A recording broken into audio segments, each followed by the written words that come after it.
everybody, I'm Natalia Bonner. Welcome to 9 Patchalong 3.0 block number 6, another fun block.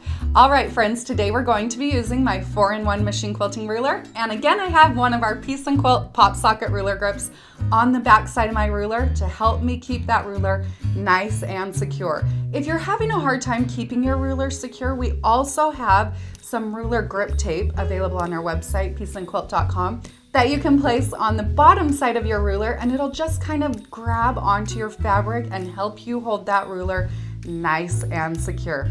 All right, don't forget you can pick up your companion workbooks. We have a piecing workbook and we also have a design workbook that coordinate with this 9 Patchalong 3.0. You can find all of those on our website, pieceandquilt.com. All right, friends, let's get stitching.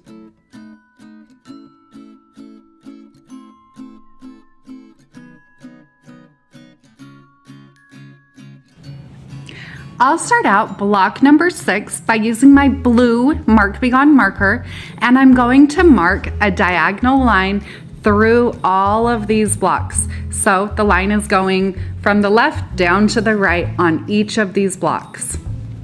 Now that I have my marking complete, I'm ready to do a little bit of quilting.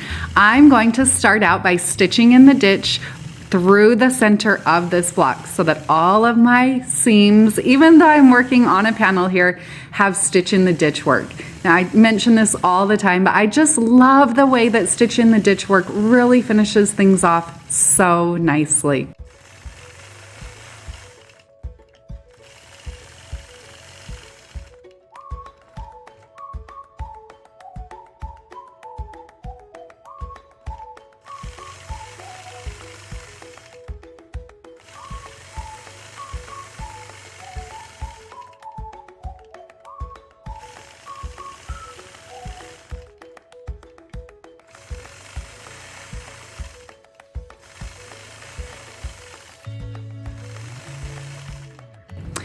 Once I have my stitch in the ditch work complete, now I'm ready to start stitching. You could start stitching on any block that you want. I'm going to start on one of the orange blocks here. Now I'm going to stitch a straight line that's 1/4 of an inch on both sides of that marked line. So I'll line up my 4-in-1 machine quilting ruler so the side of my ruler is right on top of the marked line, stitch across my block, stitch around the corner in the ditch, and then I'll stitch back down right by where I started.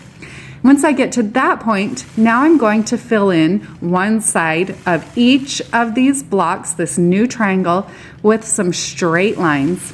Similar to what we did on block number 5, my lines are all going to be straight and evenly spaced 1/4 of an inch apart. So to get that even 1/4 of an inch spacing, I'm just lining my ruler up as I go right on top of my previous stitch line. So from the outside of my foot or the side of my ruler right to my needle position is 1/4 of an inch. And I'll just work my way across my block as I go. So I'm going to just keep repeating that process as I work my way through each of these blocks. On many of these 9 patch blocks, I've told you to break them down and just focus on one patch, one small piece of the block at a time. Throughout my years of quilting, I've found that a lot of times you look at a quilt block, I look at a quilt block, and it becomes overwhelming. And then put on top of that a whole entire quilt, becoming overwhelmed with how to quilt the whole quilt. So if you break it down and start focusing just on one small block at a time. One small block is an accomplishment, so just focus on that and quilt one at a time. It makes a lot more doable, and I think you'll start to find that a lot of times you'll repeat designs throughout blocks to create really beautiful designs. Now on this one, I am filling in just one side of each of my blocks. It's actually the bottom side of each of my blocks with those vertical lines. We're going to leave the top side of all of these blocks open and unquilted. That's just the look I chose for this block. It doesn't mean that's the only way to quilt this block. This would be a great block to add a filler to that top side. You know, you could add like horizontal lines in each of those top sides and really create a lot of interest with your quilting. There'd be a lot of dimension. Something else you could do is add something more soft and more swirly, maybe more simplistic in that top side. Or if you are working on a quilt that maybe had like a fussy cut fabric or a fabric that you really wanted to become the focal, this would be a great way to leave that area unquilted, the focal part, and fill in this design maybe on the bottom half of your block.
This block has been so much fun to machine quilt. I just love the way that it turns out and the interest that it creates. It would be great on a geometric quilt, something a little more masculine, would really create a lot of fun interest.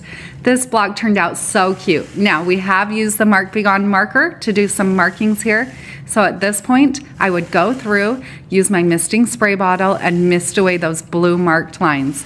Now you might have to do it a couple of times. Sometimes the lines will soak down into your batting and you might have to mist it a few times. I also have a solution on YouTube where I show you how to mix up a little solution and remove those markings.